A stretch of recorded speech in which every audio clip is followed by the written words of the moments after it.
Kemeriahan Hari Raya Idul Adha sayangnya tidak dirasakan oleh warga Palestina. Mereka menggelar sholat Id di antara puing-puing bangunan yang runtuh di Khan Yunis. Mereka juga tak bisa berkumpul dengan sanak saudara. Perayaan di kamp pengungsian juga serba sederhana. Tidak ada daging, mereka hanya menyantap hidangan seadanya yang mereka miliki.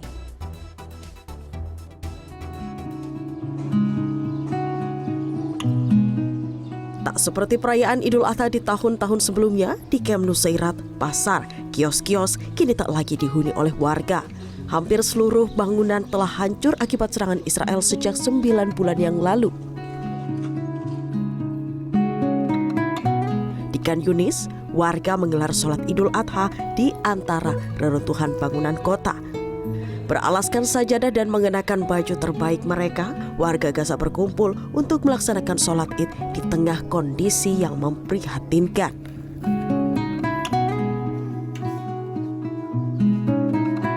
Perayaan sederhana juga digelar oleh keluarga Masran. Salah satu warga Palestina ini hanya tinggal bersama dua putri dan putranya di sebuah gedung sekolah di Khan Yunis.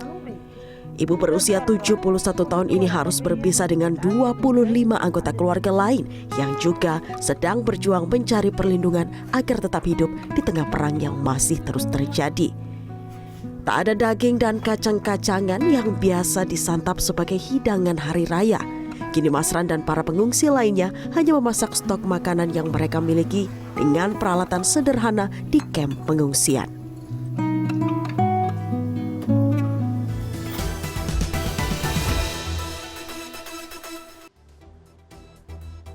Tak seperti di Indonesia dan negara-negara lain yang tengah merayakan Idul Adha dengan sukacita. Pilu masih menyelimuti warga Gaza di tengah perayaan Idul Adha. Bagaimana kondisi di Gaza? Bergabung Fikri Rafiul Haq, relawan Mercy di Gaza, Palestina. Assalamualaikum, selamat siang waktu Jakarta, Fikri. Waalaikumsalam warahmatullahi wabarakatuh.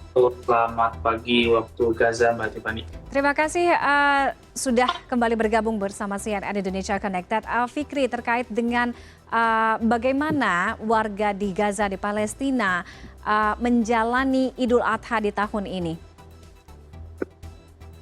Ya, memang seperti kita tahu bahwa masyarakat yang ada di Jalur Gaza mereka melaksanakan sholat Idul Adha itu pada hari Minggu tanggal 16 Juni 2024, di mana memang pada perayaan Idul Adha kali ini sangat-sangat berbeda dengan tahun lalu, di mana masyarakat hanya bisa sholat di puing-puing runtuhan ataupun di masjid yang masih tersisa yang ada di Jalur Gaza, dan itu pun banyak yang berdampak akibat serangan-serangan, artinya bangunan banyak yang mengalami kerusakan akibat pemboman Zionis Israel.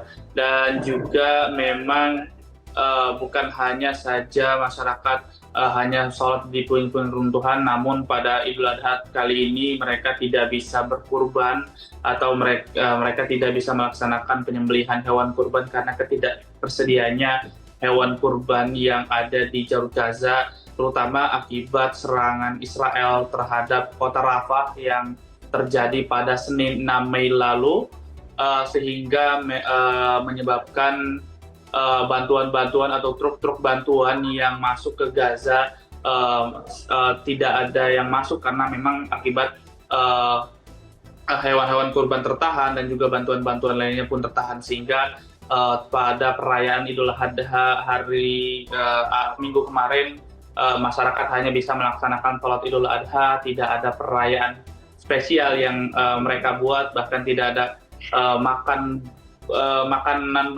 bersama karena memang mereka juga tidak memiliki banyak stok makanan, jadi mereka hanya makan yang sederhana dan juga tidak ada baju lebaran. Bahkan pada H-1 ataupun setelah hari lebaran pun Israel kembali membombardir Jalur Gaza, salah satunya di kota Al-Quds yang ada di Gaza Tengah, sehingga mengakibatkan 9 orang meninggal dan juga 5 diantaranya adalah anak-anak. Dan memang kondisinya begitu sangat sulit sejak perang darat yang dilancarkan oleh pihak Israel, walaupun saat ini di tengah situasi proposal gencatan senjata yang masih terus didiskusikan antara kedua belah pihak yang dimediator oleh Mesir dan juga Qatar dan juga Amerika Serikat. Dan akibat krisis-krisis yang dilanda oleh Gaza mengakibatkan ada 33 rumah sakit yang berhenti beroperasi, baik akibat penyerbuan yang dilakukan oleh pihak Israel seperti Rumah Sakit Ashifa dan juga Rumah Sakit Indonesia, yaitu dua rumah sakit terbesar yang ada di Jalur Gaza berhenti beroperasi, dan juga baik kehabisan obat-obatan ataupun juga kehabisan bahan bakar karena saat ini terjadi kelangkaan bahan bakar sehingga mengakibatkan banyak rumah sakit yang berhenti beroperasi. Namun informasi yang kami dapatkan bahwa Rumah Sakit Indonesia sudah kembali beroperasi karena Kemenkes Palestina mengusahakan untuk memberikan fasilitas kesehatan terutama untuk masyarakat yang ada di Gaza Utara, karena kita tahu bahwa rumah sakit tersebut sangat bermanfaat sekali, terutama yang ada di Gaza Utara, menopang lebih dari 500.000 warga yang masih ada di daerah sana. Oke, Fikri, di tengah ancaman fasilitas medis yang juga semakin berkurang karena menjadi target serangan dari Israel, masyarakat di Gaza Palestina saat ini juga tengah dihadapkan dengan ancaman terburuk, yaitu dengan adanya keterbatasan suplai makanan sehingga mengakibatkan kelaparan dan juga anak-anak di sana kekurangan gizi. Nah, dapat digambarkan kepada kami kondisi di sana terkait hal ini seperti apa, Fikri, sebenarnya? Ya, memang akibat blokade yang dilakukan oleh pihak Israel atau serangan darat yang dilakukan oleh pihak Israel terhadap kota Rafah, sehingga mengakibatkan pintu atau border satu-satunya untuk memasukkan bantuan dan juga tenaga kemanusiaan medis begitu, yaitu border Rafah tertutup, sehingga program EMT atau Emergency Medical Team pun tertahan karena Mercy juga mengikuti program dari WHO yaitu EMT, Emergency Medical Team, mengirimkan tim-tim medisnya untuk ke Jalur Gaza langsung membantu saudara-saudara kita yang ada di Jalur Gaza. Dan alhamdulillah saat ini masih tersisa 4 tenaga medis yang bertugas di Rumah Sakit Nasir yang ada di kota Khan Yunis, Jalur Gaza bagian selatan, walaupun kita tahu bahwa Rumah Sakit Nasir itu juga beberapa kali diserbu oleh Israel dan beberapa kali tim evakuasi juga menemukan jasad-jasad.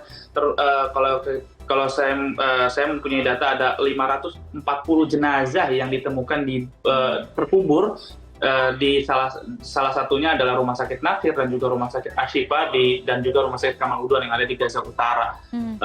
Untuk kondisi pengungsi ya saat ini sangat terjadi kelaparan, bahkan Kemenkes Palestina mengatakan bahwa ada 37 lebih yang meninggal akibat dehidrasi dan gagal malnutrisi, dan sebagian besar mereka adalah anak-anak. Dan memang yang terjadi kelaparan dan malnutrisi yang sangat akut adalah masyarakat yang ada di Gaza Utara, bahwa kita tahu bahwa Gaza Utara ada di ujung ada di ujung Gaza, sehingga harus melewati 40 atau jarak dari border Rafah itu harus menempuh 40 km, dan kita tahu bahwa truk-truk bantuan juga ikut diserang oleh pihak Israel, sehingga memang kita sebagai tenaga kemanusiaan dari Mercy Indonesia pun sangat kesulitan untuk memberikan bantuan-bantuan ke Jalur Gaza, karena di samping harga yang begitu mahal di pasar,